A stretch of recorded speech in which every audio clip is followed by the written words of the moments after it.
everybody, Marie Savage from Banana Dog Vintage here.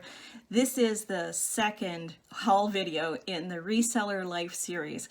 I host the Reseller Life on YouTube, and that's designed to help you sort of get your feet under you as a new reseller. I may also have some tips for people who have been in the reselling world for a while. This haul video is done a little differently than most people's. So I don't just show you something and then tell you how much it is. I'm going to tell you why I decided to buy it.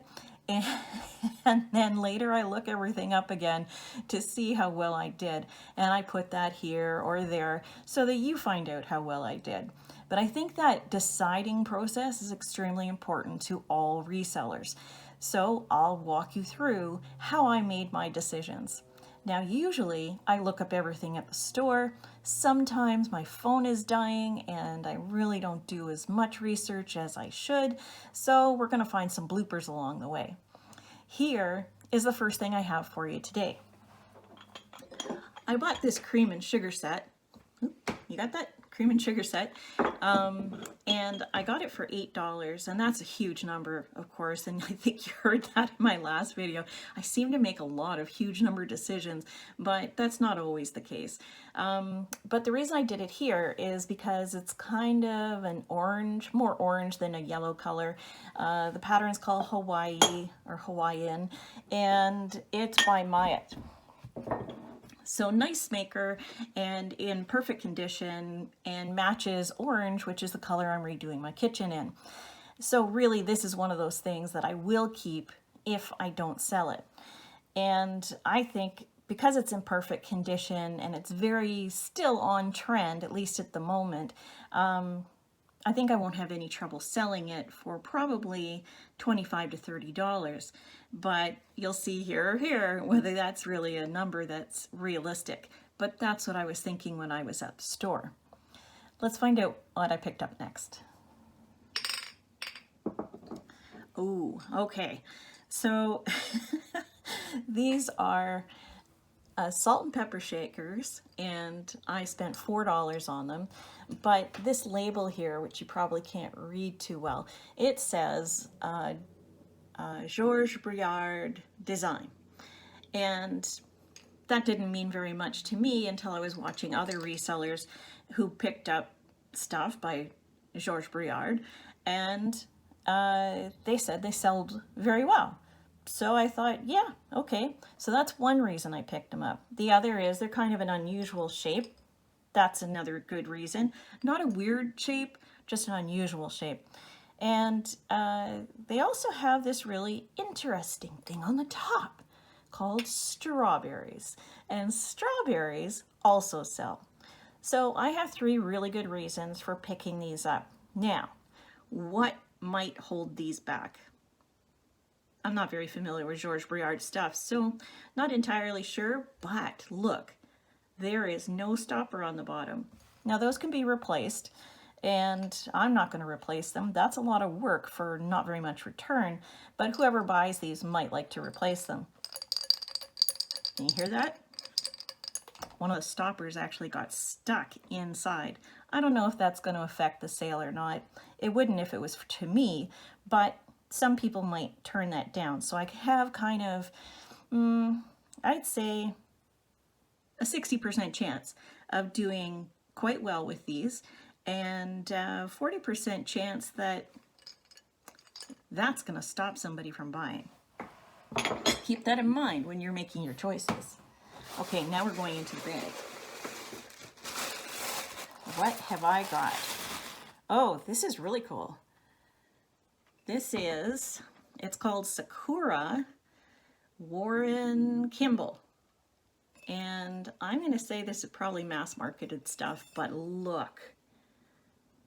Isn't that cool? It's a little planter with the cutest little face. Yeah, I think there's no price on this, so let's find out. There's probably, I think there's a second one. Oh, hang on. Wait a minute, everything's changed. This actually has a little back to it. So I guess this might be a sugar bowl. Oh, wow. And I bought these for $3. There's a cream and a sugar. I have no idea where the cream is. I'm going to go look for it.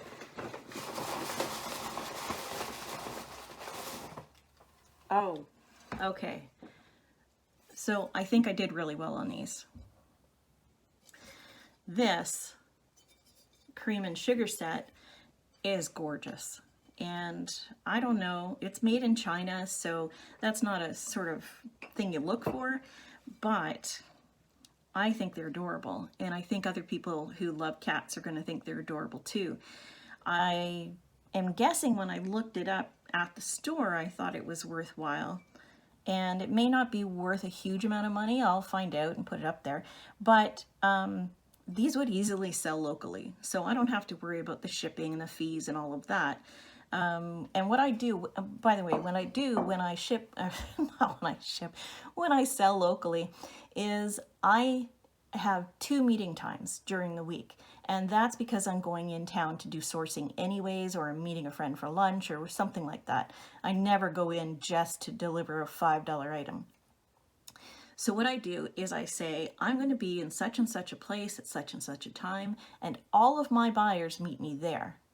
I very rarely deliver to anybody. Now, if they live, 2 seconds off of a main street and I happen to be as part of my sourcing route going there, sometimes I will.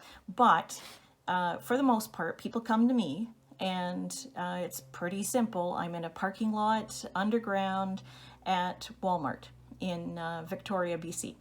So they have benches there. It's out of the weather. Everybody knows where it is. Lots of parking, and it makes it very simple. And it's worked really, really well for me. And I also tell people that my experience tells, and this is really what I say, my experience tells me that if people are late, they probably aren't coming. So I don't hang around.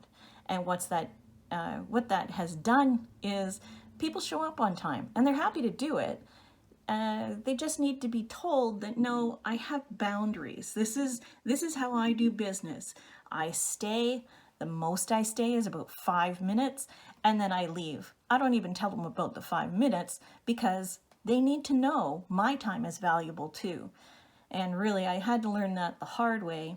I had one woman show up, 20 or 25 minutes late one time, and she sent me a message. But then she showed up and she didn't have the right change. And I'm telling you, and I fell for it again with her. She said, oh, I want the other thing that you have. So I'll meet you at, just text me and I'll meet you at, in this big parking lot at 4:30 or something. And so I fell for it. I did it, and she never showed up. So listen to your instincts, but, set up your boundaries, and don't be so anxious for a sale that you make yourself uncomfortable. You never have to do that. That's my recommendation. Okay, let's find out what else is in the bag. Looking. You may get tired of these videos having me crumpling paper, and that's okay. Just let me know, and I'll try and uncrumple everything beforehand, because I don't need you to be annoyed. I want you to be watching and learning. If there's anything I can offer you. Oh, I know what's in here. Okay, have you seen these before? This is just a lid, and this is kind of a tragic story. I picked one up, and my thumb pushed the lid off, and it fell and broke. So my perfect set of 6 was no more. I was devastated. I'm still kind of devastated, obviously. So when accidents like that happen, you just have to take them in stride.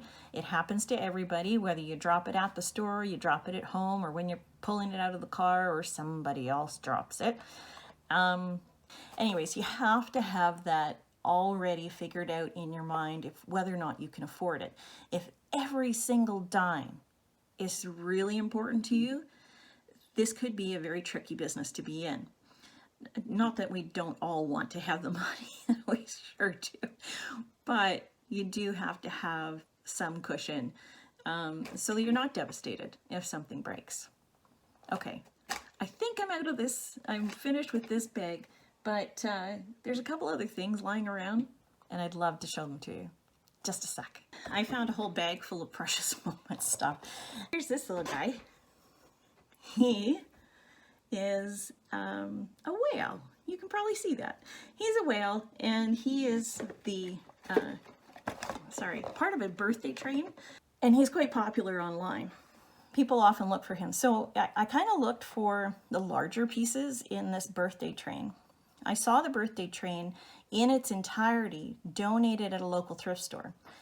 But they wanted like $6.99 for each piece of the train because they didn't realize it was kind of one long set. And I thought, no, I'm not doing that. I'm not even sure any of them were worth that much. So I waited and I waited, and some of the pieces did sell. Unfortunately, that meant that the set of the whole train was no longer there. So what to do? I offered them $2 a piece, and they took it. And that's great, because really, at $2 a piece, I'll almost make all my money back just from this one, because I know it's a good seller. And the rest of them will be a bonus. Let's see what else I got in here. Here's for the 11-year-old, a little turtle. The elephant. These are all really good ones, and in this case, look at this. The boxes really are in super condition. I don't particularly think it's super important that they are. I have the lion. Now, guessing what those will sell for is kind of hard, because sometimes there's an awful lot of them listed online. And so when you're somewhere and you're looking up how much something might sell for, and that some have sold, because I tell you, go and look at the eBay solds to let you know kind of what the price is at. Well, also look at the listings. Extremely important. Here's why. Precious Moments has been around for a really long time. And Precious Moments made things in the tens of thousands, if not more. And that means that there's an awful lot of stock out there, and they're no longer as popular as they used to be. So a lot of people are donating them, and a lot of resellers may be picking them up and putting them online. So there could be 15 lions not selling on eBay, but 2 did sell.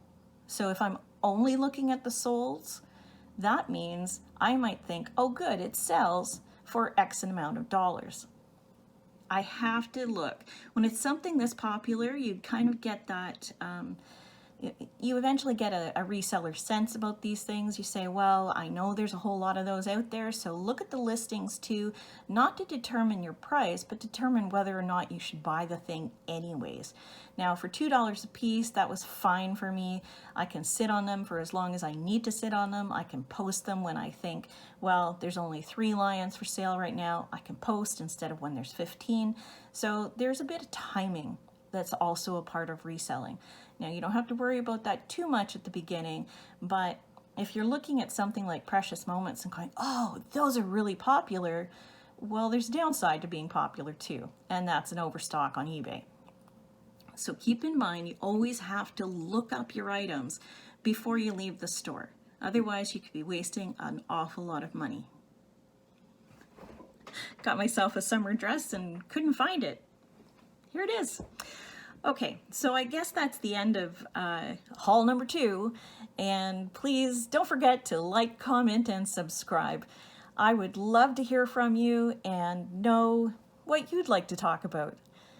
I'm Marie Savage from Banana Dog Vintage, and this is the Reseller Life. I'll see you next time.